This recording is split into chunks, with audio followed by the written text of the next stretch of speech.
வணக்கம். மீண்டும் மற்றொரு நிஜக்கண் நிகழ்ச்சியினூடாக சந்தித்திருக்கின்றோம்.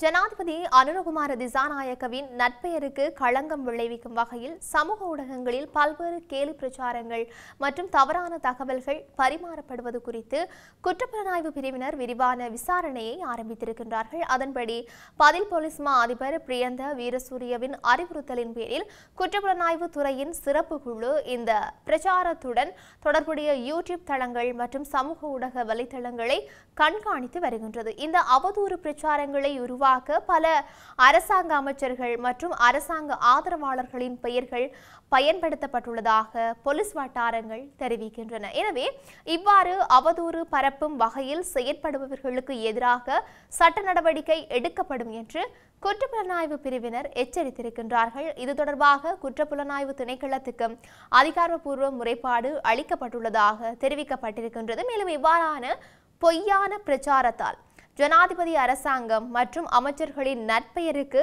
சேதம் ஏற்பட்டுள்ளதாக அரசாங்க வட்டாரங்கள் தெரிவிக்கின்றன. எனவே இதுபோன்ற செயல்களில் ஈடுபடுபவர்களுக்கு எதிராக சட்டம் கடுமையாக நடைமுறைப்படுத்த தயாராக உள்ளது என்றும் எச்சரிக்கப்பட்டிருக்கின்றது. அண்மையில் ஜனாதிபதி அனுர ஜெர்மனிக்கு விஜயம் மேற்கொண்டிருந்த போதும் அவரின் புகைப்படங்களில் உருவமாற்றம் செய்யப்பட்டு கேலி செய்யும் வகையில் சமூக வலைதளங்களில் பகிரப்பட்டிருந்தமையும் இங்கு குறிப்பிடத்தக்க ஒரு விடயமாக இருக்கின்றது. தொடர்ச்சியாக வடக்கு மற்றும் கிழக்கு அரசியல் பிரதிநிதிகளை ஒன்றிணைந்து மன்னாரில் மாபெரும் போராட்டம் ஒன்று முன்னெடுக்கப்பட உள்ளதாக நாடாளுமன்ற உறுப்பினர் செல்வம் அடைக்கலநாதன் தெரிவித்திருக்கின்றார். குறித்த விடயத்தை இன்று தினம் இடம்பெற்ற ஊடக சந்திப்பில் கலந்து கொண்டு கருத்து தெரிவிக்கும் போதே அவர் குறிப்பிட்டிருக்கின்றார். இது தொடர்பில் அவர் மேலும் தெரிவிக்கையில், மன்னாரில் முன்னெடுக்கப்பட்டு வருகின்ற 2ஆம் கட்ட காற்றாலை கோபுரம் அமைத்தல் மற்றும் கனியமணல் அகழ்வுக்கு எதிராக போராட்டம் ஒன்று மன்னாரில் முன்னெடுக்க தீர்மானிக்கப்பட்டும் இருக்கின்றது. எதிர்வரும் 14ஆம் தேதி வியாழக்கிழமை காலை 9 மணி முதல் மன்னார் பஜார் பகுதியில் முன்னெடுக்கப்படவுள்ள குறித்த போராட்டத்தில்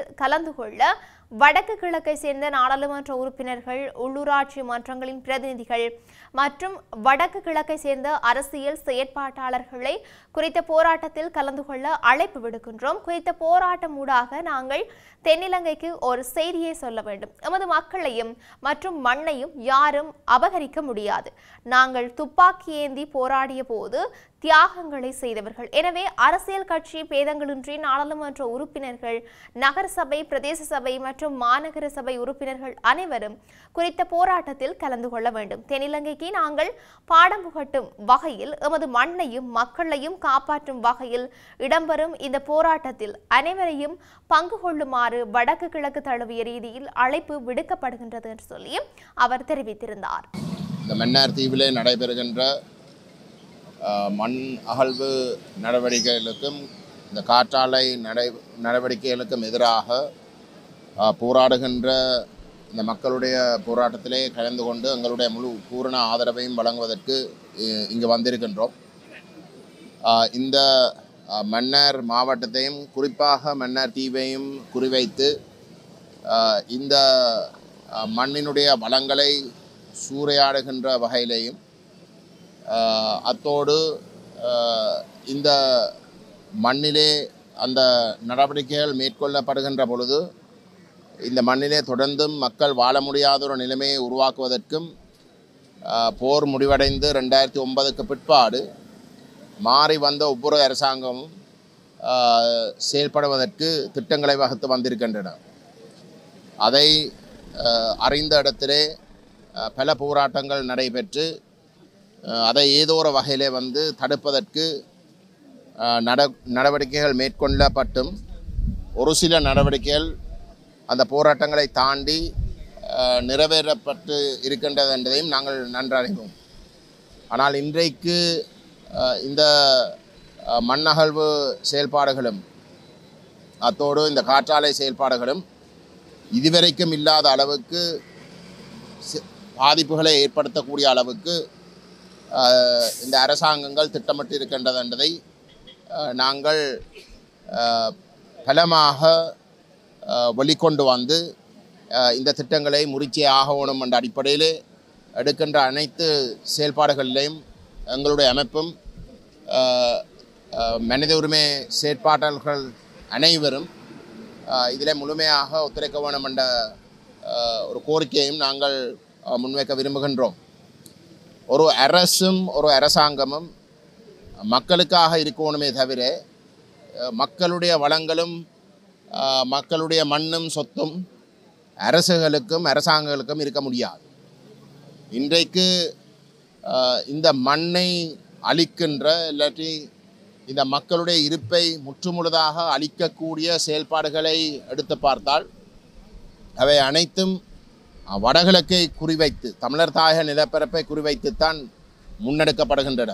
தொடர்ச்சியாக தமிழீழ போரின் போது இராணுவத்திற்கும் தமிழீழ விடுதலை புலிகளுக்கும் இடையிலான மோதல்கள் 2002ஆம் ஆண்டளவில் உச்சகட்டத்தை பெற்றிருந்தது. இதில் ஸ்ரீலங்கா கடற்படைக்கும் புலிகளுக்கும் இடையிலான கடல் மோதல்கள் அக்காலத்தில் அதிக விளம்பரம் பெற முனைந்திருந்தன. இதற்கு விடுதலை புலிகள் அமைப்புக்கு கடல் வழியாக கிடைக்கப்பெற்ற ஆயுதங்கள் மற்றும் பாதுகாப்பு நோக்கங்களுக்காக கடல் மார்க்க பயன்பாடு பெரும் பக்கபலத்தை ஏற்படுத்தியிருந்தன. ஒரு தசாப்தத்திற்கு பிறகு 2002ஆம் ஆண்டில் ரணில் விக்ரமசிங்க அரசாங்கத்தின் வேண்டுகோளின் பேரில் இலங்கை ஆயுதப்படைகள் மற்றும் விடுதலை புலிகளில் இருவரின் விரிவான மதிப்பீட்டை அமெரிக்க பாதுகாப்புத்துறை மேற்கொண்டது. பிற்காலங்களில் இந்த அறிக்கை விடுதலை புலிகளை எதிர்க்க ஸ்ரீலங்கா இராணுவத்துக்கு முக்கிய பங்கு வகித்ததாக ஸ்ரீலங்கா இராணுவத்தின் அட்மிரல் ஆஃப் தி பிளீட் வசந்த கருணாகொட தொடர்பில் எழுதப்பட்ட ஒரு புத்தகம் விளக்கியிருக்கின்றது. ஜூன் 1991இல் ஸ்ரீலங்காவின் அப்போதைய இராணுவ தளபதி மேஜர் ஜெனரல் சிசில் வைத்தியரத்ன விடுதலை புலிகள் முற்றிலுமாக எதிர்க்க ஒட்டுமொத்த உத்தியை கோடிட்டு காட்டும் ஒரு ஆவணத்தை அரசாங்கத்திடம் சமர்ப்பித்ததாக குறித்த நூலில் விளக்கியுள்ளது. மேஜர் ஜெனரல் வைத்தியரத்னவின் முன்மொழிவில் செய்யப்பட்ட பரிந்துரைகளில் ஒன்று இராணுவத்தை விட கடற்படையை விரிவுபடுத்த வேண்டும் என்பதாகும். விடுதலை புலிகள் கடல் வழியாக ஆயுத விநியோகங்களை சார்ந்து இருக்கின்றார்கள். அத்தகைய பொருட்களை துண்டிப்பது இராணுவத்தால் நிலத்தில் பயங்கரவாதத்தை வெற்றிகரமாக எதிர்த்து போராட உதவும் என்றும் அவரது வாதம் இருந்தது. ஆனால் இதனை ஸ்ரீலங்கா இராணுவத்தினரால் அப்போது செயல்படுத்துவது சாத்தியமானதாக இல்லை, அதாவது சாத்தியமில்லாத ஒன்றாகவே காணப்பட்டது. இந்த மதிப்பீட்டை மேற்கொள்ள அமெரிக்க பசிபிக் கட்டளையைச் சேர்ந்த நிபுணர்கள் குழு இலங்கையில் 2002ஆம் ஆண்டு ரணில் அரசாங்கத்தால் நிறுத்தப்பட்டது. 2002ஆம் ஆண்டு அமெரிக்க பாதுகாப்புத்துறை அறிக்கை மற்றவற்றுடன் விடுதலை புலிகளின் ஈர்ப்பு மையம் கடல் வழியாக ஆயுதங்களை மீண்டும் வழங்குவதாகும் என்று சொல்லியும் இந்த ஓட்டத்தை நிறுத்துவது மிக உயர்ந்த முன்னுரிமைகளில் ஒன்றாக இருக்க வேண்டும் என்றும் சொல்லி அவர்கள் கூறியிருந்தார்கள். கடற்படை நடவடிக்கைகளில் கடலோர நீரிலிருந்து நடுக்கடல் கால்வாய்களுக்கு ஆயுத பரிமாற்ற புள்ளிகளை தள்ளிவிட்டன என்றும் இலங்கை நீண்ட தூர கண்காணிப்பு திறன்களையும் அத்தகைய பரிமாற்றங்களையும் நிறுத்தும் திறன் கொண்ட கடல்சார் இடைமறிப்பு கப்பல்களையும் கொண்டிருக்க வேண்டும் என்றும்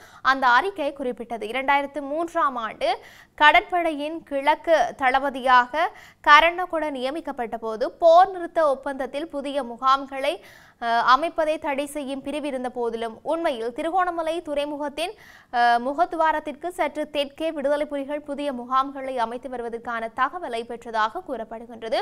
திருகோணமலை துறைமுகத்தை விடுதலை புலிகள் முற்றுகையிட்டால் யாழ்ப்பாணத்திற்கு செல்லும் மற்றும் அங்கிருந்து வரும் பொருட்கள் மற்றும் துருப்புக்களின் நகர்வுகள் நிறுத்தப்படும் என்று ஸ்ரீலங்கா இராணுவம் அச்சம் கொண்டிருந்தது. இதன் விளைவாக போரில் மிகவும் வித்தியாசமான திருப்பு முனைகள் ஏற்படும் என்று கருணாகொட அன்றைய அரசியல் அதிகாரிகளை எச்சரித்திருந்ததாக தெரிவிக்கப்படுகின்றது. உண்மையில் அத்தகைய சாத்தியக்கூறு முன்னர் குறிப்பிட்ட இலங்கை குறித்த அமெரிக்க பாதுகாப்புத்துறையின் 2002ஆம் ஆண்டு அறிக்கையிலும் கூட தீவிரமாக கருதப்பட்ட ஒரு விடயமாக கருதப்படுவதாக குறித்த புத்தகம் விவரித்திருக்கின்றது. ஆக நாட்டில் இன்னும் என்னெல்லாம் நடக்கப் போன்றது என்று நாங்களும் பொறுத்திருந்து பார்க்கலாம். மீண்டும் மற்றொரு பதிவினூடாக சந்திக்கலாம். வணக்கம்.